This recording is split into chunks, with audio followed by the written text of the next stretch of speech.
నమస్కారం. BTV news కి స్వాగతం. ముందుగా ముఖ్యాంశాలు. సీఎం చంద్రబాబు నేతృత్వంలో కలెక్టర్ల సమావేశం. పాల్గొన్న డిప్యూటీ సీఎం పవన్ కళ్యాణ్, మంత్రులు, కలెక్టర్లు. ప్రజావేదిక కూల్చివేతతో వైసీపీ విధ్వంసం మొదలైందని సీఎం వెల్లడి. సీఎం చంద్రబాబు నుంచి ఎంతో నేర్చుకోవాల్సి ఉందని కలెక్టర్ సమావేశంలో డిప్యూటీ సీఎం పవన్ కళ్యాణ్ వెల్లడి. రాజ్యాంగం ఎంత గొప్పదైనా పనిచేసేవారు సరిగ్గా లేకపోతే నష్టమన్న పవన్ కళ్యాణ్, చంద్రబాబు విజన్ ను ముందుకు తీసుకువెళ్తామని వ్యాఖ్య. రాష్ట్ర ప్రభుత్వం పనితీరును, ప్రతిష్టతను ఇనుమడింప చేయవలసిన బాధ్యత జిల్లా కలెక్టర్లపైనే ఉందని ప్రభుత్వ ప్రధాన కార్యదర్శి నీరబ్ కుమార్ ప్రసాద్ వెల్లడి. రాష్ట్ర పునర్నిర్మాణానికి ఈ కలెక్టర్ల సదస్సు ఎంతో కీలకమన్న నీరబ్ కుమార్, ప్రభుత్వ ప్రతిష్టతను ఇనుమడింప చేయవలసిందిగా కలెక్టర్లపై ఉందని వెల్లడి. నగరంలో వీఎంసీ పార్కులో నూతనంగా నిర్మించిన జిమ్ ను ప్రారంభించిన మంత్రి నారాయణ, ఎమ్మెల్యే గద్దె రామ్మోహన్. కాలనీలో వాతావరణం ఆహ్లాదకరంగా ఉండేలా చేస్తామని మంత్రి నారాయణ వెల్లడి. గ్రీన్ డెవలప్మెంట్, పర్యావరణంపై సీఎం చంద్రబాబుతో చర్చించామని వ్యాఖ్య. ప్రజావేదిక కూల్చివేతతో గత ప్రభుత్వం విధ్వంసం మొదలైందని ఏపీ ముఖ్యమంత్రి నారా చంద్రబాబు నాయుడు వ్యాఖ్యానించారు. గత ప్రభుత్వ ఆకృత్యాలను భరించలేకే ఎన్నికల్లో ప్రజలు వారికి గుణపాఠం చెప్పారని పేర్కొన్నారు. గత 5 ఏళ్లలో వైసీపీ నాయకులు రాష్ట్రంలోని అన్ని రంగాలను దోచుకున్నారని విమర్శించారు. అమరావతిలో జరుగుతున్న కలెక్టర్ల సమావేశంలో మాట్లాడుతూ ఆయన వ్యాఖ్యలు చేశారు. కలెక్టర్లతో సమావేశం పెట్టి మరీ వేదికను కూల్చివేశారని ఆవేదన వ్యక్తం చేశారు. గత ప్రభుత్వ ఆకృత్యాలను భరించలేక ఎన్నికల్లో ప్రజలు వారికి గుణపాఠం చెప్పారని పేర్కొన్నారు. గత 5 ఏళ్లలో వైసీపీ నాయకులు రాష్ట్రంలోని అన్ని రంగాలను దోచుకున్నారని విమర్శించారు. గత ప్రభుత్వంలో చూసిన విధ్వంసం, బెదిరింపులు తమ ప్రభుత్వంలో ఉండవని స్పష్టం చేశారు. చిన్న చిన్న తప్పులుంటే సరిచేయవచ్చని, కానీ విధ్వంసమైన రాష్ట్రాన్ని పునర్నిర్మించాలంటే మాత్రం చాలా కష్టపడాల్సి ఉంటుందని తెలియజేశారు. ఇకపై ప్రతి 3 నెలలకు ఒకసారి కలెక్టరేట్లో కాన్ఫరెన్స్ నిర్వహిస్తామని తెలిపారు. కూటమి ప్రభుత్వం ఇకపై ఎప్పటికప్పుడు లక్ష్యాలను నిర్దేశించుకొని ముందుకు వెళ్తుందని, నేటి కలెక్టర్ల సమావేశం చరిత్రను తిరగరాయిపోతుందని పేర్కొన్నారు. తాను కూడా ఇకపై సమయపాలన పాటిస్తారని, తన పనితీరుపైన రివ్యూ ఉంటుందని చంద్రబాబు తెలిపారు.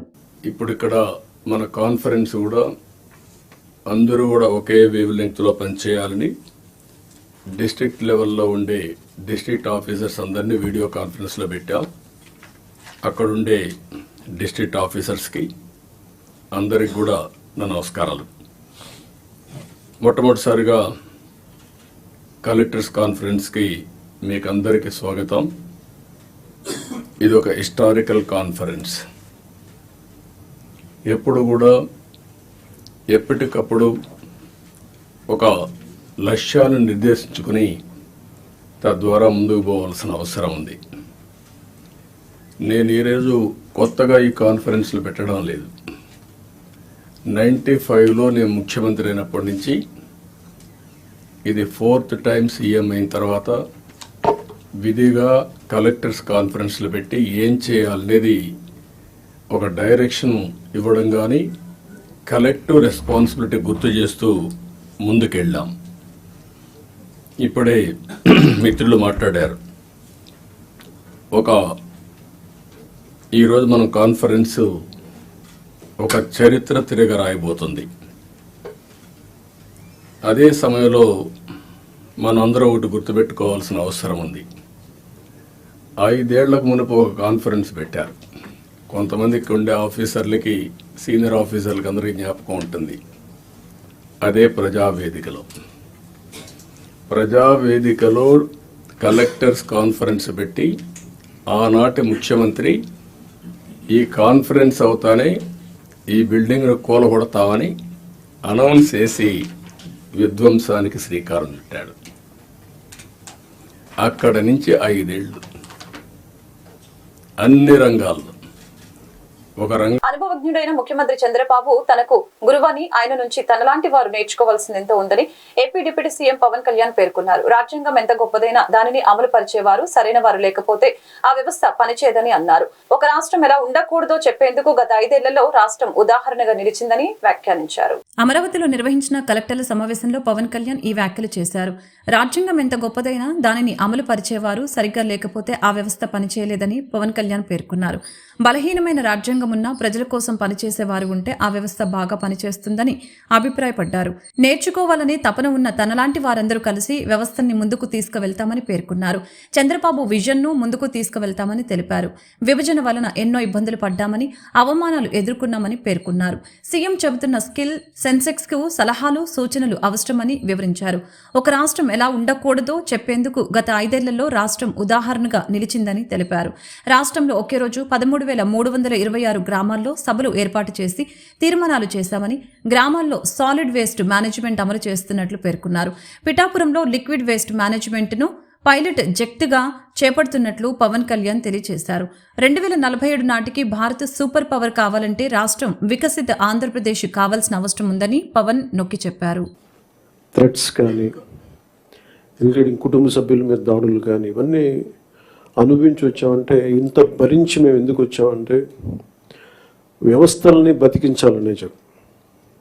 గత ప్రభుత్వం కళ్ళ ముందే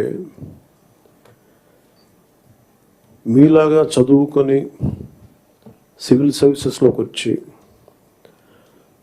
మీరు ఎంత కష్టపడి ఐఏఎస్లు చదివి ఉన్నాలో, ఎంత పోటీ పడి లక్షలాది మంది పోటీ పడితే a handful of collectors would come out and emerge out. అలాంటి ఒక ఎమినెంట్ వ్యవస్థని, బలోపేతమైన వ్యవస్థని గత ప్రభుత్వం దాన్ని ఒక ఆటబొమ్మలో చేయడం మా అందరికీ చాలా బాధ కలిగించింది. మేమందరం కూడా దేనికి బయటకు వచ్చామంటే ఈ వ్యవస్థని బలోపేతం చేయాలి, వ్యవస్థని బలహీనం చేస్తారని చెప్పి at the cost of our life దెబ్బలు తిని, ఒకవేళ మేము రాకపోయినా కానీ ప్రజాక్షేత్రంలో నిలబడి ఈ వ్యవస్థని బలోపేతం చేయాలని ఉద్దేశంతో ఇక్కడికి వచ్చాం. But God's grace and people's commitment, they save the democracy, they brought us into power. ముందు మీకు ఎందుకు దృష్టిలో ఉన్నా చెప్తున్నాం అంటే, we're here to strengthen you, we're here to empower you, we're here to stand by you for a good governance and accountable governance. ఇన్ని దశాబ్దాలుగా ఇప్పుడు ఆంధ్రప్రదేశ్, ఉమ్మడి ఆంధ్రప్రదేశ్ కానీ విభజిత ఆంధ్రప్రదేశ్ కానీ ఎప్పుడు ఇంత ఇబ్బంది పడలేదు. గత 5 ఏళ్ళుగా ఆంధ్రప్రదేశ్లో పాలన ఎలా ఉందో చూశారు. గతంలో చాలామంది నా సన్నిహితులు, సహచరులు కొంతమంది చెప్తా ఉన్నారు, ఇదివరకు ఆంధ్రప్రదేశ్లో పనిచేయాలి బ్యూరోక్రాట్స్ అని అనుకుంటే ఐఏఎస్లు కానీ ఐపీఎస్లు కానీ ఎనీ సర్వీసెస్ నుంచి పోటీ పడేవాళ్ళం. ఇదివరకు ఒక మోడల్ స్టేట్. రాష్ట్ర ప్రభుత్వ పనితీరును, ప్రతిష్టతను ఇనుమడింప చేయవలసిన బాధ్యత జిల్లా కలెక్టర్లపైనే ఉందని ప్రభుత్వ ప్రధాన కార్యదర్శి నీరబ్ కుమార్ ప్రసాద్ అన్నారు. ప్రభుత్వం చేపట్టిన ఎన్టీఆర్ భరోసా పెన్షన్ల పంపిణీలో జిల్లా కలెక్టర్లు చూపిన చొరవను అభినందిస్తున్నానని చెప్పారు. రాబోయే 100 రోజులు ప్రణాళిక జిల్లాలో ఒక సఫలీకృతమై ప్రగతి పదంలో పరిడవిల్లేలా మీరందరూ పనిచేస్తారని ఆశిస్తున్నట్లు తెలిపారు. సచివాలయంలో ముఖ్యమంత్రి నారా చంద్రబాబు నాయుడు నేతృత్వంలో జరిగిన జిల్లా కలెక్టర్ల సదస్సులో ప్రభుత్వ ప్రధాన కార్యదర్శి నీరబ్ కుమార్ ప్రసాద్ ప్రారంభోత్సవ ఉపన్యాసం చేశారు. ఇప్పుడు నిర్వహిస్తున్న ఈ సదస్సు అత్యంత కీలకమైంది. రాష్ట్ర పునర్నిర్మాణానికి ఎంతో కీలకమైంది. రాబోయే 5 సంవత్సరాల్లో ఈ రాష్ట్ర ప్రభుత్వ పనితీరుకు అద్దం పడుతూ ప్రభుత్వ ప్రతిష్టతను ఇనుమడింప చేయవలసిన బాధ్యత అంతిమంగా జిల్లా కలెక్టర్లదే అని అన్నారు. రాబోయే 100 రోజుల్లో ప్రభుత్వం చేపట్టవలసిన కార్యక్రమాలకు సంబంధించిన ప్రణాళికలు రూపొందించినట్లు తెలియజేశారు. ప్రజా సమస్యలకి అత్యంత ప్రాధాన్యం ఇవ్వాలని, ఒకవేళ మీ స్థాయిలో సమస్యలు ఉన్నా పరిష్కారం కాకపోతే వాటిని ఆయా విభాగాల ఉన్నతాధికారుల దృష్టికి తీసుకువచ్చి వాటిని పరిష్కరించాలని కోరారు. పెన్షన్ల పంపిణీలో కలెక్టర్లంతా యంత్రాంగంతో ఎంతో సంయమనంతో సంఘటితంగా పనిచేసి విజయవంతంగా పెన్షన్లు పంపిణీ చేశారని అన్నారు. ఇదే చొరవ స్ఫూర్తిని మిగిలిన ప్రభుత్వ కార్యక్రమాల్లో కూడా చూపించాలని తెలిపారు. And the image of the government is primarily dependent on the quality of administration provided by the district collectors. Hence, it is very important that the collectors recognize this fact and take full responsibility and accountability of the whole district administration.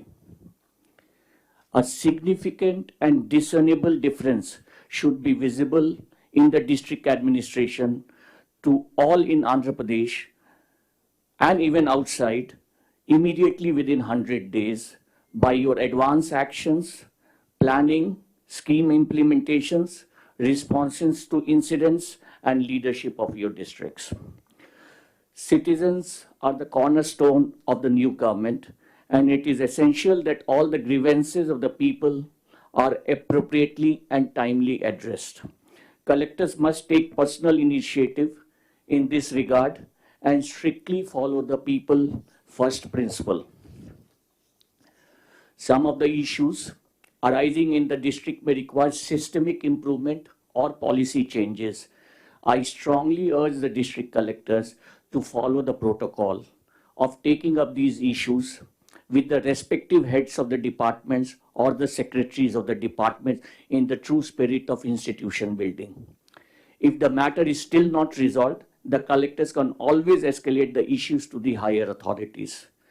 I also appeal to the HODs and the secretaries to give highest priority to the issues raised by the district. కాలనీలో వాతావరణం ఆహ్లాదకరంగా ఉండేలా చేస్తామని municipal శాఖ మంత్రి నారాయణ తెలిపారు.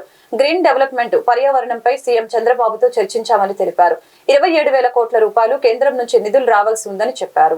Vijayawada veterinary కాలనీలోని VMC పార్కులో నూతనంగా నిర్మించిన జిమ్ ను మున్సిపల్ శాఖ మంత్రి నారాయణ ఎమ్మెల్యే గద్దె రామ్మోహన్ ప్రారంభించారు. ఈ సందర్భంగా మంత్రి నారాయణ మాట్లాడుతూ వెటర్నరీ కాలనీ వాసులు జిమ్ కోసం సొంతంగా డబ్బు సమకూర్చుకోవడం సంతోషంగా ఉందని తెలిపారు. విఎంసీ ఆధ్వర్యంలో ఈ పార్కు నిర్వహణ జరుగుతుందని, కాలనీలో వాతావరణం ఆహ్లాదకరంగా ఉండేలా చేస్తామని తెలిపారు.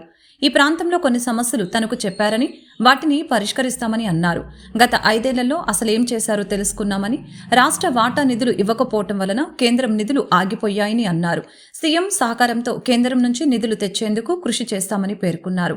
ఎమ్మెల్యే గద్దె రామ్మోహన్ మాట్లాడుతూ మున్సిపల్ మంత్రిగా నారాయణ అనేక నూతన విధానాలను అమలు చేశారని అన్నారు. 2014 నుంచి 19 మధ్య కాలంలో పట్టణాలు, నగరాలు సుందరీకరణ చేశారని అన్నారు. ఇప్పుడు మళ్లీ మున్సిపల్ మంత్రిగా తన పని తీరుతో ఆకట్టుకుంటున్నారని పేర్కొన్నారు. విజయవాడలో అండర్ గ్రౌండ్ డ్రైనేజీ సమస్య బాగా ఉందని, మంత్రి నారాయణ ఒక డ్రైవ్ పెట్టి సమస్యల్ని పరిష్కరించడానికి సహకరించాలని కోరారు.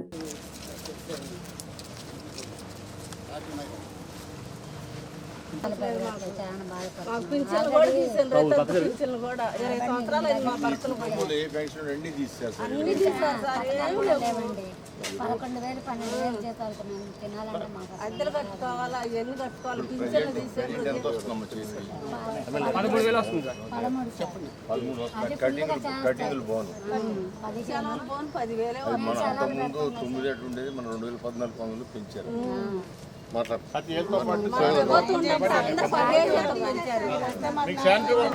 తదుపరి తూర్పు నియోజకవర్గ శాసనసభ్యులు శ్రీనివాస్ గారు. 4వ డివిజన్ కార్పొరేటర్ సాంబశివరావు గారికి మరియు ఎమ్మెల్యే గద్దె రామ్మోహన్ గారికి మరియు మోడల్ డైరీ చైర్మన్ ధన్ప్రకాష్ గారికి, 10వ డివిజన్ కార్పొరేటర్ దేవినేని అపర్ణ గారికి, ఇక్కడికి వచ్చిన పెద్దలందరికీ నమస్కారాలు. చాలా సంతోషంగా ఉంది ఈరోజు ఈ యొక్క వెటర్నరీ కాలనీలోని పార్కులో ఈ యొక్క జిమ్ని ఈరోజు ఇనాగ్రేషన్ చేయటం, అది కూడా ఇక్కడ ఉన్న ఈ కాలనీలో వాళ్ళందరూ కలిసి వాళ్ళ సొంత నిధులతో ఎక్విప్మెంట్ కొనటం, వాళ్ళందరూ నేను ప్రత్యేకంగా అభినందిస్తున్నాను. ముఖ్యమంత్రి గారు యాక్చువల్గా ఎక్కువ ప్రయారిటీ గ్రీనరీకి ఇస్తారు. అందుకనే గ్రీన్ కార్పొరేషన్ 2014 నుంచి 19 దాకా గ్రీన్ కార్పొరేషన్ ఎస్టాబ్లిష్ చేశారు. దానికి ఒక ఎండీని కూడా వేయటం జరిగింది. దాని మీద స్పెషల్ డ్రైవ్ జరగడం జరిగింది. మనకు అప్పుడున్న 114 మున్సిపాలిటీస్లో దానికి ప్రత్యేకమైన ఇంపార్టెన్స్ ఇవ్వడం జరిగింది. నిన్న యాక్చువల్గా ముఖ్యమంత్రి గారితో డిస్కస్ చేస్తూ ఈ గ్రీన్ కార్పొరేషన్ దాని మీద, స్వచ్ఛాంధ్ర దాని మీద, రెండింటి మీద డిస్కస్ చేశాను. ఈ రెండింటికి కూడా ఫారెస్ట్ ఆఫీసర్లు ఇస్తే ఇంకా బెటర్గా చేయొచ్చు, వాళ్ళకైతే ఇంకొకరు బెటర్ అవగాహన ఉంటుందని నేను నిన్న ఒక 15 నిమిషాలు దీని మీద డిస్కస్ చేశాం. ముఖ్యమంత్రి గారు కూడా ఒక డైరెక్షన్ ఇచ్చారు, ఎలా గ్రీనరీ డెవలప్ చేయాలా, పార్కులు డెవలప్ చేయాలి, యాక్టివిటీస్ ఎలా డెవలప్ చేయాలి, జిమ్స్ కావచ్చు, వాకింగ్ ట్రాక్ కావచ్చు, ఇవన్నీ కూడా నిన్న సండే అయినా నిన్న యాక్చువల్గా డిస్కస్ చేయడం జరిగింది. ఈరోజు కొన్ని సమస్యలు ఇక్కడ చెప్పారు. మొదటిది, ఈ రాష్ట్రంలో ఉన్న మన విడిపోయిన ఆంధ్ర రాష్ట్రంలో ఉన్న అన్ని పట్టణాలని సుందరీకరణ తీసుకురావడానికి అనేకమైన నిధులు తీసుకొచ్చిన వ్యక్తి. 2019 ఎన్నికల్లో సైతం విశాఖపట్నం నుంచి అన్ని పట్టణాల్లోనూ తెలుగుదేశం పార్టీ విజయం సాధించడానికి కూడా నారాయణ గారు చేసిన కృషి అనేది మేము ప్రగాఢంగా నమ్ముతాం. వాళ్ళ మరలా మున్సిపల్ అడ్మినిస్ట్రేటివ్ మినిస్టర్గా ఇచ్చేసిన నారాయణరావు గారికి మరి మన తూర్పు నియోజకవర్గంలోనే మరి నివాసం ఏర్పాటు చేస్తున్నారు. ఇక్కడ ప్రధానంగా నేను గతంలో గన్నవరం శాసనసభ్యుడిగా చేశాను, తర్వాత పార్లమెంట్ సభ్యుడిగా చేశాను. అనేక మంది మంత్రులతో నిత్యం పని ఉండేది సార్. కానీ విజయవాడ ఈస్ట్ వచ్చిన తర్వాత మీరు ఒక్కళ్ళే సార్, మాకు ఇంకెవరితోనూ పని లేదు సార్. ఒక మున్సిపల్ మినిస్టర్ గారే తప్ప ఇంకో డిపార్ట్మెంట్తోనే పని లేదు. కమిషనర్ గారిని ఏమన్నా అంటే కమిషనర్ గారిని అడగాలి, ఏమైనా కావాలంటే మన మినిస్టర్ గారిని అడగాలి. మీ ఇద్దరే కాబట్టి ఇక్కడ విజయవాడలో ప్రధానంగా ఉన్న సమస్యలు అండర్ గ్రౌండ్ డ్రైనేజ్ మొత్తం కూడా చాలా చోట్ల ఫెయిల్ అయిపోయి ఉంది సార్. అది రోడ్డు మీదకి వచ్చేస్తుంది సార్. దాన్ని మీరు ఒక ప్రత్యేకమైన దృష్టి పెట్టి ఒకసారి ఒక డ్రైవ్ చేసి అందరు అధికారులను తీసుకొచ్చి దాన్ని ఏ విధంగా, ఎందుకంటే సార్ ఇళ్లల్లో వెళ్ళిందంతా కూడా రోడ్డు మీదకి వచ్చేస్తుంది. పిల్లలు కూడా తొక్కకుండా అనేక మంది అనారోగ్యానికి గురవుతున్నారు. అది ప్రధానమైన సమస్య. అదేవిధంగా షార్మాట్ డ్రైన్ ఆ రోజున వెంకయ్యనాయుడు గారి సహకారంతో మీరు ఇచ్చిన స్ఫూర్తితో మనం 500 కోట్లు చేస్తున్నాం. అది 200 కోట్లు మాత్రమే పనులు జరగడం. వినాయక చవితిని పురస్కరించుకుని డూండి గణేష్ ఆధ్వర్యంలో నగరంలోని విద్యాధరపురంలో 72 అడుగుల భారీ గణేష్ విగ్రహాన్ని నిర్మిస్తున్న విషయం విదితమే. ఈ నేపథ్యంలో డూండి గణేష్ నిర్మాణ పనులు శరవేగంగా జరుగుతూ ఉన్నాయి. కళాకారులందరూ ఈ గణేష్ విగ్రహాన్ని శరవేగంగా నిర్మిస్తున్నారు. ఈ నెలాఖరులోపు గణేష్ విగ్రహాన్ని పూర్తి చేసేందుకు సన్నాహాలు జరుపుతున్నారు. కూటమి ప్రభుత్వం వచ్చిన తర్వాత నగరంలో ప్రథమంగా 72 అడుగుల భారీ గణేష్ విగ్రహాన్ని నిర్మిస్తున్నారు. పర్యావరణాన్ని పరిరక్షించడానికి సహజ మట్టితో సహజమైన రంగులతో ఈ విగ్రహాన్ని నిర్మిస్తూ ఉండటం విశేషం.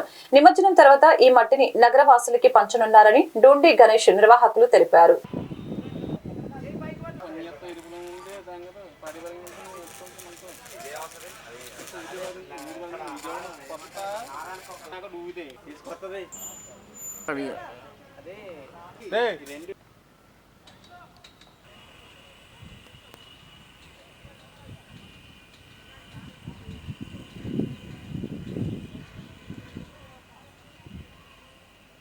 యూనియన్ బ్యాంక్ ఆఫ్ ఇండియా ఆధ్వర్యంలో సమృద్ధి డిపాజిట్ పథకంతో ఎక్కువ రాబడి పొందవచ్చని రోడ్ షో కార్యక్రమాన్ని నిర్వహించడం జరిగింది.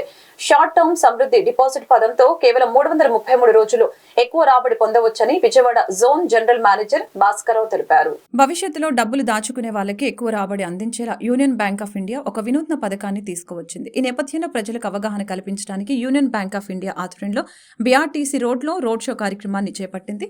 ఈ సందర్భంగా విజయవాడ జోనల్ కార్యాలయం జనరల్ మేనేజర్ భాస్కరరావు మాట్లాడారు. తమ బ్యాంకు ఆధ్వర్యంలో ప్రజలకు అవగాహన కల్పించడానికి చాలా తక్కువ రోజులకి ఫిక్స్డ్ డిపాజిట్ పథకాన్ని వెలుగులోకి తీసుకువచ్చామని, కేవలం 333 రోజులు మంచి వడ్డీ రేట్లను కల్పిస్తూ ఉంటుందని తెలిపారు. యూనియన్ సమృద్ధి డిపాజిట్ పథకంతో 333 రోజులకి ఎక్కువ రాబడి వచ్చే విధంగా 7.40% వడ్డీ రేటును కనిపిస్తున్నామని, అలాగే సీనియర్ సిటిజన్లకి 7.90% కల్పిస్తున్నామని, సూపర్ సీనియర్ సిటిజన్లకి 8.15% కల్పిస్తున్నామని తెలిపారు. వడ్డీ రేట్లలో తమ బ్యాంకు షార్ట్ టర్మ్ స్కీమ్ ను అందిస్తున్నామని, ఫిక్స్డ్ డిపాజిట్ దారులకు ఇది సువర్ణ అవకాశమని తెలిపారు. అలాగే మరిన్ని పెట్టుబడి అవకాశాలు, ఇంటి రుణాలు సౌకర్యం కలవని తెలిపారు. ఈ బైక్ ర్యాలీలో యూనియన్ బ్యాంక్ ఆఫ్ ఇండియా ఉద్యోగస్తులు పాల్గొన్నారు.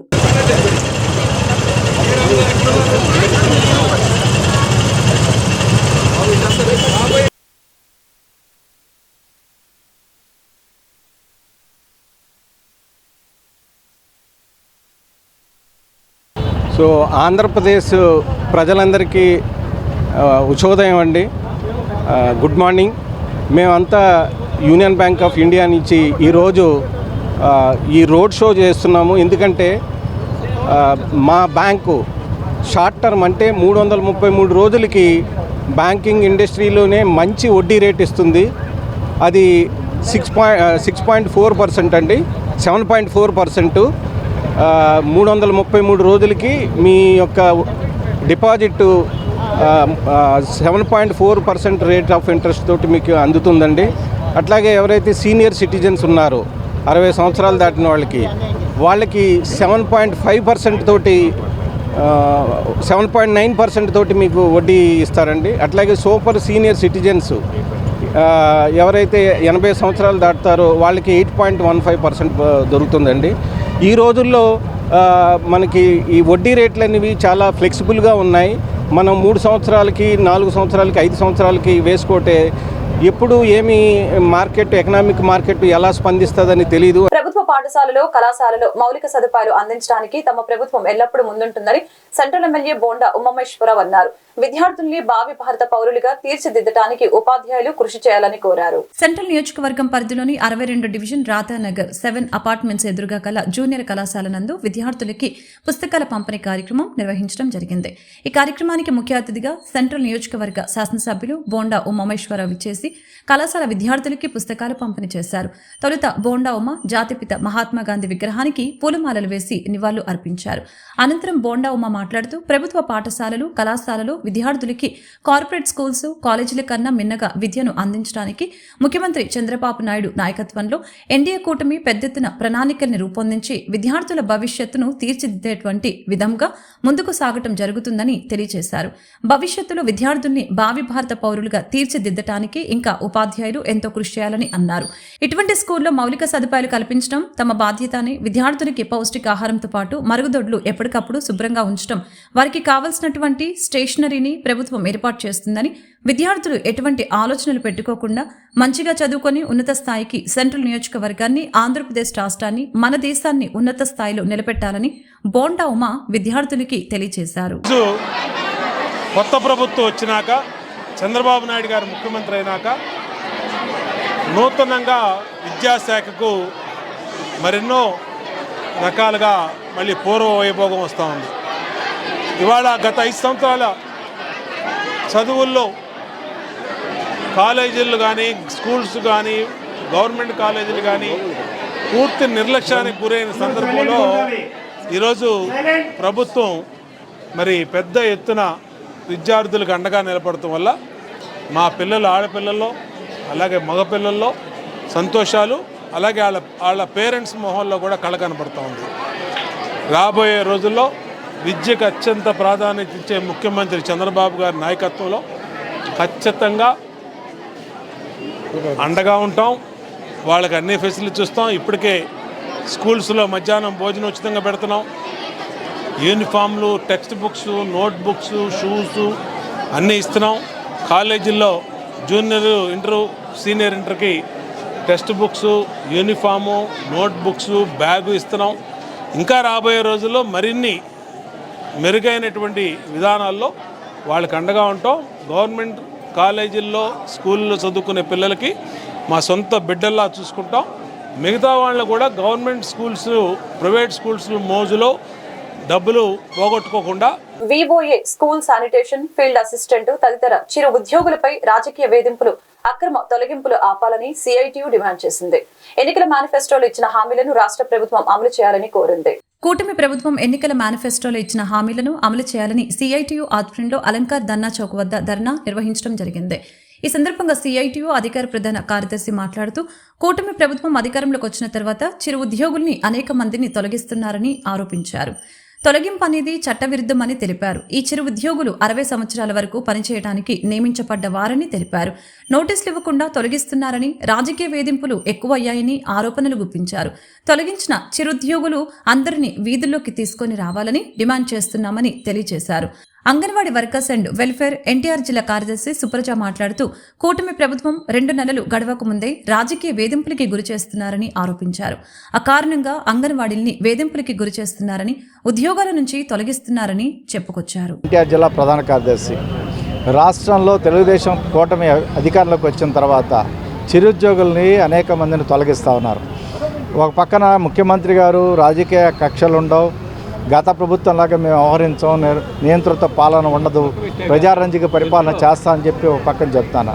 కానీ గ్రామీణ ప్రాంతాల్లో తెలుగుదేశం స్థానిక నాయకత్వం అంగన్వాడీ వర్కర్ మీద వేధింపులు చేస్తూ ఉన్నారు.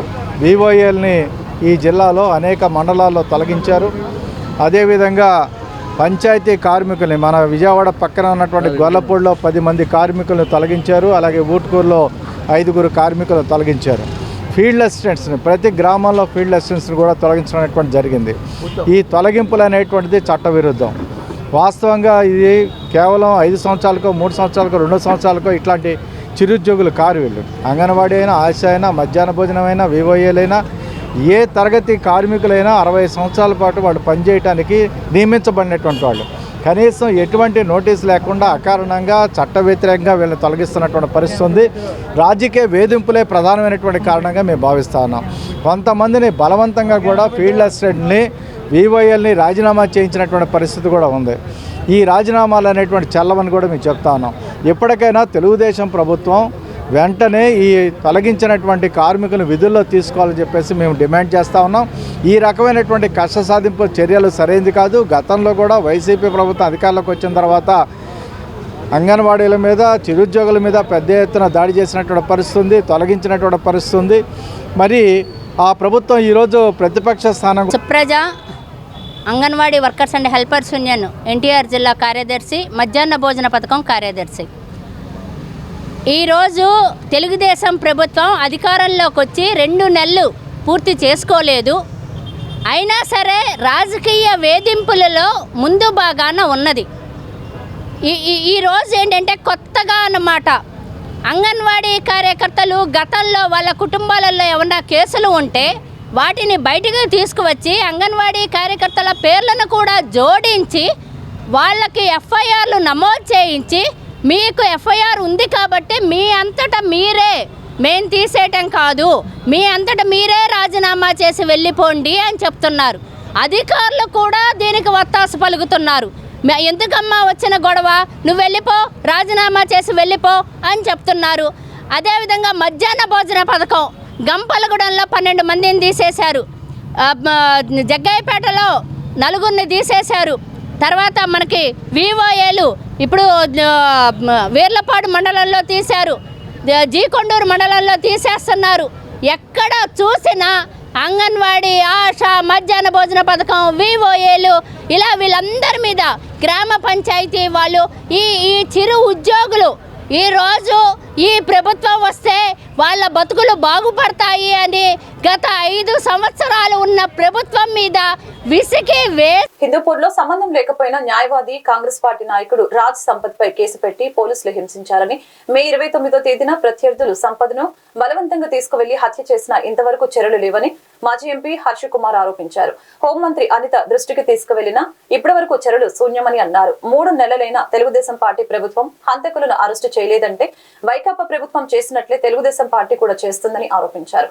ఈ కేసును సిబిఐకి అప్పగించాలని డిమాండ్ చేశారు. కోడికత్తి విషయం మీద గాంధీనగర్ ప్రెస్ క్లబ్ నందు విలేకరుల సమావేశం జరిపారు. ఈ సందర్భంగా మాజీ ఎంపీ హర్ష కుమార్ మాట్లాడుతూ, న్యాయవాది కాంగ్రెస్ పార్టీ నాయకుడు రాజ్ సంపత్పై సంబంధం లేకపోయినా పోలీసులు కేసు పెట్టారని, ప్రత్యర్థులు మే 29వ తేదీన సంపత్ను బలవంతంగా తీసుకువెళ్లి హిందూపూర్లో న్యాయవాది రియల్ ఎస్టేట్ వ్యాపారస్తుడైన KC Krishnareddy, KC Nagarjunareddy, KC Saiprasad Reddy, settlement Ramji ఈ కేసులో ముద్దాయిలుగా ఉన్నారని, రామ్జీని అరెస్టు చేసిన బెయిల్పై ఉన్నాడని, అసలు ముద్దాయిలను ఇంతవరకు అరెస్టు చేయలేదని తెలిపారు. రాష్ట్ర పోలీసులపై నమ్మకం లేదని ఈ కేసును సిబిఐకి అప్పజెప్పాలని ఆయన డిమాండ్ చేశారు. న్యాయవాది సలీం మాట్లాడుతూ, చిన్న దొంగతనం చేసినా వాళ్ళని అరెస్టు చేసి పోలీసులు జాతీయ నాయకుడు సంపత్ను హత్య చేసినా ఎందుకు స్పందించలేదని ప్రశ్నించారు. ఈ కేసులో చాలా పెద్ద మొత్తంలో డబ్బులు చేతులు మారాయని, ఈ కేసులో ఉన్న వారిపై చర్యలు తీసుకోవాలని హైకోర్టులో రిట్ పిటిషన్ వేస్తున్నట్లు తెలిపారు. So Sampath Kumar advocate murder కేసులా ఫ్లా అంటే దానిలో లోపలలో ఏమున్నాయి, పోలీసు వాళ్ళు చేసిన హస్తం ఏముంది అంటే మీరు అర్థం చేసుకోండి. సంపత్ కుమార్ మర్డర్ అయిన తర్వాత ముద్దాయిలకు పట్టుకున్న తర్వాత పోలీసు వాళ్ళు ఇప్పుడు వరకు పోలీస్ కస్టడీ చేసి వాళ్ళని ఏది డీటెయిల్స్ లాగాలేదు. మీరు అర్థం చేసుకో, చిన్న కేసులు, దొంగతనం కేసులా పోలీస్ కస్టడీ తీసుకుంటారు. కానీ ఒక National Student Union of India general secretary, he is the close friend of the Rahul Gandhi. మీరు గూగుల్లో సంపత్ కుమార్ అడ్వకేట్ చూస్తే number of photos, number of videos Rahul గాంధీతో జోడో యాత్రలో ఆయన ఉన్నాడు. ఆయన is a incharge of the Kerala election campaigner. So అటువంటి మనిషి మర్డర్ అయిన తర్వాత కూడా ఇప్పుడు వరకు పోలీసు వాళ్ళు మర్డర్ చేసిన ముద్దాయిలకు 4 పట్టిన తర్వాత కూడా పోలీస్ కస్టడీలో ఇంట్రాగేషన్ చేయలేదు, ఇన్వెస్టిగేషన్ చేయలేదంటే ఎంత పోలీసు హ్యాండ్ ఇన్ గ్లో ఉంది ముద్దాయిలతో మీరు అర్థం చేసుకుంది. Point number 1. పాయింట్ నెంబర్ 2 ఏముందంటే, ఈ కేసులో ముద్దాయికి కృష్ణారెడ్డి అండ్ అదర్స్కి ఎవరున్నారు, డిఫెన్స్ లాయర్ పోసాని వెంకటేశ్వర్ గారు చేతిలో సిడి ఫైల్ వచ్చింది. కానీ అదే సిడి ఫైల్ రాలేదని 4 టైమ్ పీపీ ఎవరు ఉన్నాడో, ఏజీపీ ఎవరు ఉన్నాడో హైకోర్టులో ఆయన కోర్టుకి రిక్వెస్ట్ చేశారు, నా దగ్గర సిడి ఫైల్ రాలేదు, అందుకే నేను ఈ కేసు డీటెయిల్స్ మీకు ఇన్లైట్ చేయలేదు అని కోర్టుకి ఇన్లైట్ చేయలేని విషయము. కానీ పోసాని వెంకటేష్ ఎవరు ఉన్నారు ఈ ముద్దాయికి లాయర్, అతనికి ఎలా వచ్చింది, ఇది చాలా వాల్యుబుల్ అండి. ఈ 2 పాయింట్స్ మీద మీరు అర్థం చేసుకుంటే ఈ కేసులో ఎంత మనీ ట్రయల్ అయింది, ఎంత మనీ సర్క్యులేషన్ అయింది మీరు అర్థం చేసుకోండి. సో ఇన్ దిస్ కేసులో మనం కూడా చాలా సీరియస్గా ఉన్నాము. పోలీసు మీద నమ్మకం లేదు. ప్రభుత్వ ఉద్యోగులకు ఎలాంటి రూల్స్ వర్తిస్తాయో సచివాలయ ఉద్యోగులకి రూల్స్ అన్నిటినీ వర్తింప చేయాలని గ్రామ వార్డు సచివాలయ ఉద్యోగుల సమైక్య రాష్ట్ర అధ్యక్షులు తోటకూర కోటేశ్వరరావు ప్రభుత్వానికి విజ్ఞప్తి చేశారు. సచివాలయాల్లో పనిచేస్తున్న వివిధ శాఖల ఉద్యోగుల సమస్యలపై ఉన్నత స్థాయి అధికారులతో కమిటీ వేసి సమస్యలని వీలైనంత త్వరగా పరిష్కరించేందుకు కృషి చేయాలని డిమాండ్ చేశారు. గ్రామ వార్డు సచివాలయ ఉద్యోగుల సమైక్య ఆధ్వర్యంలో సోమవారం గాంధీనగర్ ప్రెస్ క్లబ్లో మీడియా సమావేశం జరిగింది. ఈ సమావేశంలో రాష్ట్ర అధ్యక్షులు కోటేశ్వరరావు మాట్లాడుతూ సచివాలయ ఉద్యోగులు పలు సమస్యలతో ఇబ్బందులు పడుతున్నారని, 2 నేషనల్ ఇంక్రిమెంట్లు పెండింగ్లో ఉన్నాయని, ప్రొబేషన్ డిక్లరేషన్ ఆలస్యమైనందువలన బకాయిలు పెండింగ్లో ఉన్నాయని, వాటిని ప్రభుత్వం వెంటనే విడుదల చేయాలని ప్రభుత్వాన్ని కోరారు. ప్రొబేషన్ డిక్లరేషన్ అయిన నాటి నుంచి సచివాలయ ఉద్యోగులకి జూనియర్ అసిస్టెంట్ పే స్కేల్ కల్పించాలని ప్రభుత్వాన్ని డిమాండ్ చేశారు.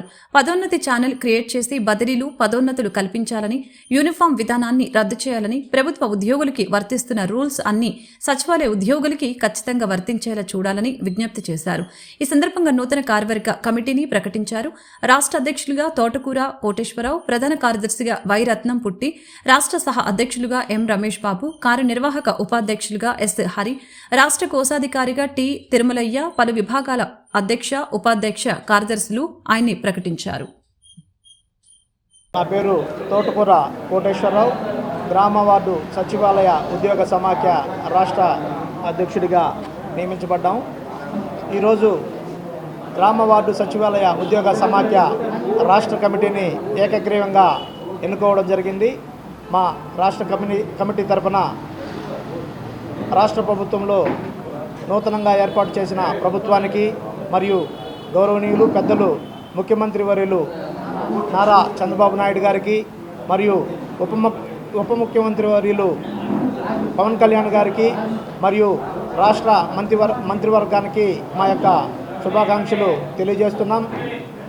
గ్రామ వార్డు సచివాలయ ఉద్యోగులందరం కూడా ప్రభుత్వం చేపట్టిన సంక్షేమ పథకాలు మరియు అభివృద్ధిలో మా వంతు పాత్ర పోషిస్తామని ఈ సందర్భంగా మేము ప్రభుత్వానికి తెలియజేస్తున్నాం. ముఖ్యంగా ఈరోజు మా రాష్ట్ర కమిటీని ప్రకటించడం జరిగింది. రాష్ట్ర అధ్యక్షులుగా తోటకూర కోటేశ్వరరావు, రాష్ట్ర ప్రధాన కార్యదర్శిగా వై రత్నం పుట్టి, రాష్ట్ర సహాధ్యక్షులుగా ఎం రమేష్ బాబు, రాష్ట్ర కార్యనిర్వాహక ఉపాధ్యక్షులుగా ఎస్ హరి, రాష్ట్ర కోశాధికారిగా టి తిరుమలయ్య, రాష్ట్ర ఉపాధ్యక్షులుగా K Ravikumar Reddy, K Ashok Kumar, T Mohan Rao, M Ram Charan, రాష్ట్ర సంయుక్త కార్యదర్శులుగా Kola Nagababu, P Siddeshwar Reddy, V Karunakar, P Nagamohan, రాష్ట్ర ప్రచార కార్యదర్శులుగా M Venkatakishore, M Suresh, K Damodar Reddy, రాష్ట్ర మహిళా ఇంద్రకీలాద్రి దుర్గగుడి నందు తెలంగాణ రాష్ట్ర ఎలక్షన్ కమిషనర్ సి పార్థసారథి దంపతులు అమ్మవారి ఆలయానికి విచ్చేగా డిప్యూటీ కలెక్టర్ ఆలయ కార్యనిర్వహణాధికారి కెఎస్ రామారావు ఆలయ మర్యాదలతో స్వాగతం పలికారు. అనంతరం తెలంగాణ ఎలక్షన్ కమిషనర్ దంపతులు అమ్మవారిని దర్శనం చేసుకోగా వేద పండితులు వేదాశీర్వచనం చేశారు. అనంతరం వీరికి అమ్మవారి శేషవస్త్రం, ప్రసాదం మరియు చిత్రపటాన్ని అందజేశారు.